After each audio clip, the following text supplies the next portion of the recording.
Donc aujourd'hui on va apprendre à calculer la valeur énergétique d'un aliment. Donc pour cela c'est cette formule. Donc le P pour protéines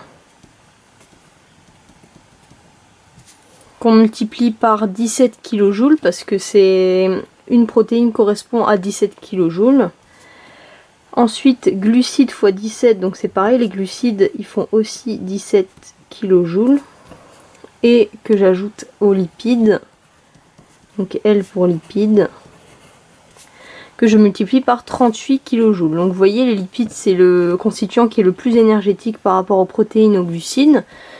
Donc il faut savoir que les protéines, les glucides et les lipides sont en grammes, alors que ici c'est en kilojoules pour l'énergie.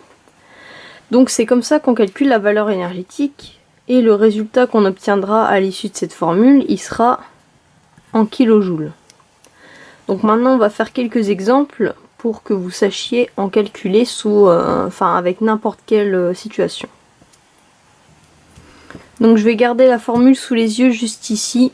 Donc tout d'abord on essaye avec le steak haché. Donc en fait quand vous voulez calculer une valeur énergétique, vous avez forcément une composition pour 100 grammes. Toujours, c'est sur les étiquettes d'aliments, la composition elle est pour 100 grammes. Donc par exemple si je veux calculer la valeur énergétique d'un steak haché. Le steak haché, il va pas peser forcément 100 grammes. Par exemple, si je veux calculer un truc pour 80 grammes de steak haché, je vais prendre ces valeurs-là, sauf que ces valeurs-là, comme elles sont pour 100 grammes, ça me donnera la valeur énergétique pour 100 grammes de steak haché. Donc ces valeurs-là me donneront un résultat pour 100 grammes que je devrais ensuite adapté pour mettre sur 80 grammes par un produit en croix. Ça, on va le voir au fur et à mesure. Mais pour l'instant, on me donne la valeur énergétique pour 100 grammes de steak haché. Donc je vais d'abord calculer 100 grammes de steak haché avant de faire autre chose. Je prends les valeurs. Donc on se souvient de la formule. P fois 17 plus G fois 17 plus L fois 38. Donc tout d'abord, là il y a un petit piège. C'est que ça, c'est comme c'est écrit sur une étiquette d'aliment. Matière grasse, dont acides gras saturés, glucides, dont sucre, protéines, et il ne vous donne pas forcément que les éléments dont vous avez besoin. Donc nous, ce dont on va se servir déjà, les protéines. Ensuite, on a les glucides, et là c'est écrit dont sucre. Donc il ne faut pas ajouter ces deux valeurs-là, parce que dont, ça veut dire que c'est inclus dedans. Ça veut dire que dans les 0,1 g de glucides, j'ai 0,1 g de sucre. Donc là, en l'occurrence, il n'y a que du sucre. Donc je prends que les glucides.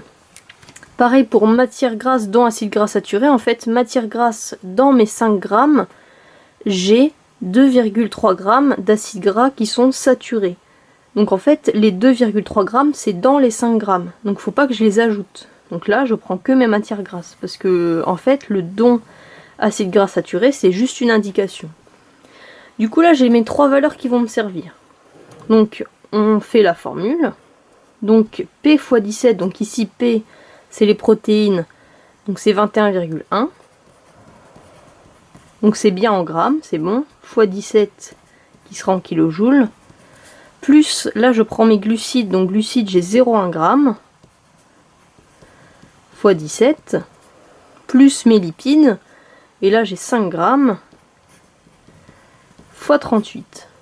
Là j'ai juste posé la formule qu'on avait avant. J'ai remplacé le P par 21,1, le G par 0,1 et le L par 5. Donc maintenant qu'on a ça, on fait le calcul. Donc 21,1, donc on n'oublie pas les parenthèses. Donc 21,1 fois 17 plus, j'ouvre la parenthèse, 0,1 fois 17, plus, j'ouvre encore la parenthèse, 5 fois 38. Donc là j'ai bien P fois 17 plus G fois 17 plus L fois 38, sachant que j'ai pas oublié les parenthèses ni rien. Ça me donne 550,4. Sachant que, vu qu'on a pris les valeurs pour 100 grammes, mon 550,4, c'est mon résultat en kilojoules, pardon, pour 100 g de steak haché. D'accord? Parce que comme j'ai pris les valeurs pour 100 g, j'ai le résultat pour 100 g. Donc si on me demandait de donner la réponse en kilojoules pour 100 g, la réponse est 550,4.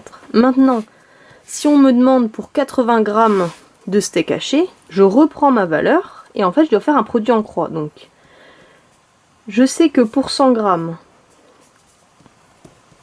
ma valeur énergétique est de 550,4 kJ.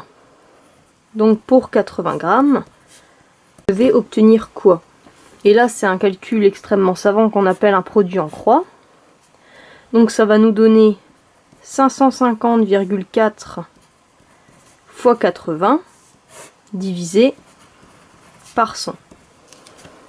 Donc je reprends mon appareil ultra perfectionné que j'appellerai calculatrice. Donc j'ai 550,4 fois 80. Je mets bien les parenthèses parce que je ne peux pas poser le calcul comme ici.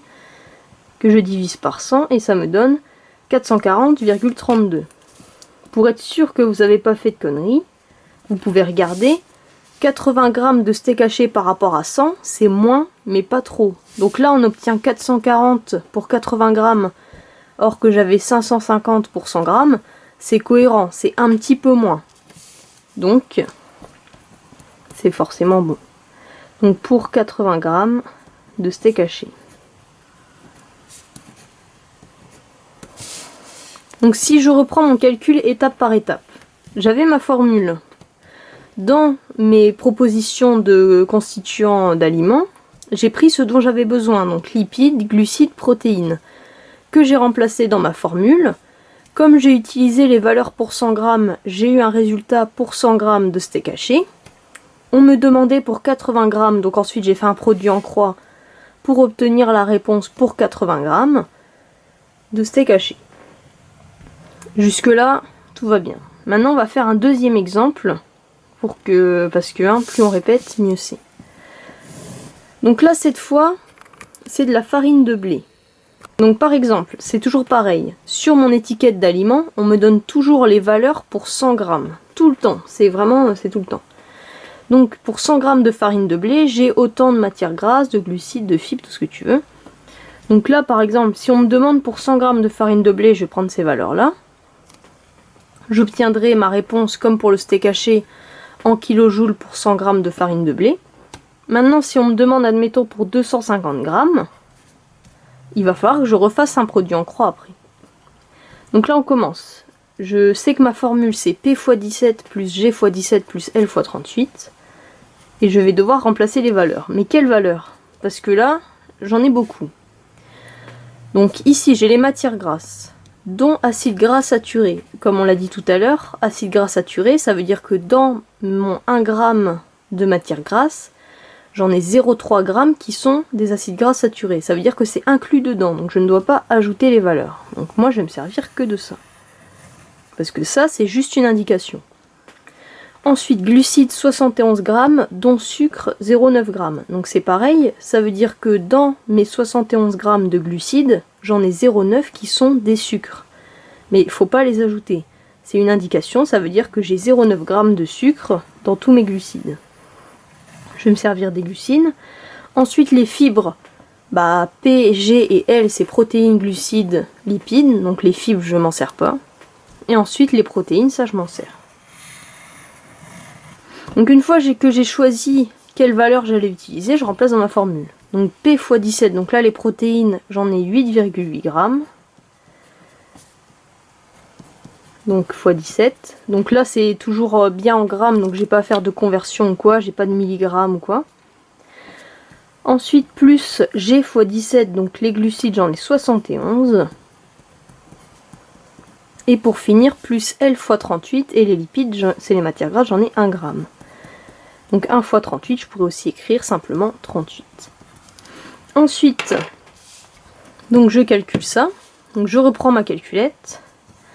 Donc, j'oublie pas les parenthèses. 8,8 fois 17, plus 71 fois 17, plus 1 fois 38, ou 38.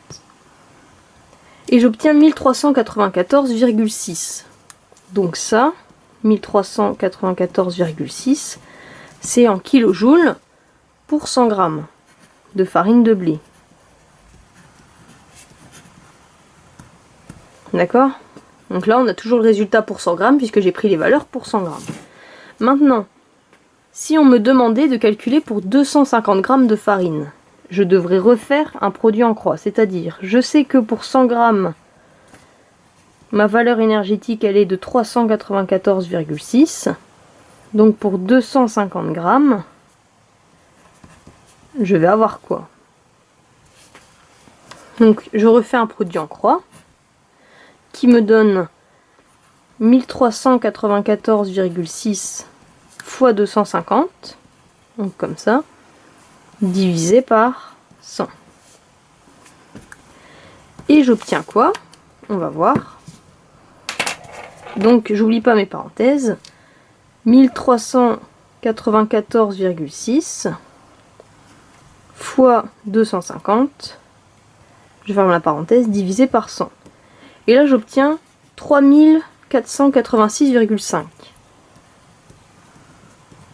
Et là il faut critiquer notre résultat. Est-ce que j'ai fait une connerie ou pas?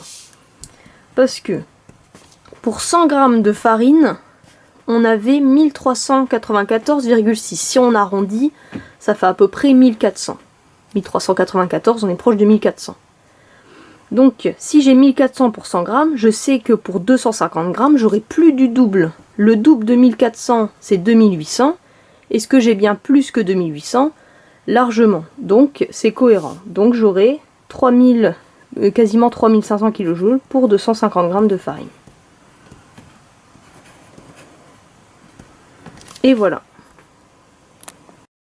Donc si on récapitule tout ce qu'on a fait à chaque fois. Quand on a la composition alimentaire pour 100 grammes, on sélectionne de quelle valeur on aura besoin. Ensuite, on les remplace dans la formule. Et comme on a utilisé les valeurs pour 100 grammes, on va avoir le résultat en kilojoules pour 100 grammes d'aliments. Ensuite, si on me demande autre chose que 100 grammes dans mon calcul pour la valeur énergétique, il faudra que je fasse un produit en croix pour transformer ma valeur pour 100 grammes en la valeur pour X grammes pour le grammage qu'on m'a demandé. Donc c'est pareil pour la farine de blé. Je sélectionne les éléments dont j'aurai besoin, donc lipides, glucides, protéines. Quand c'est dont acide gras saturé, dont sucre, on s'en sert pas. Ensuite, grâce à ça, je remplace dans la formule. J'obtiens mon résultat pour 100 grammes parce que ma composition elle est pour 100 grammes. Et ensuite, je fais un produit en croix pour adapter au grammage qu'on m'avait demandé au final. Et voilà.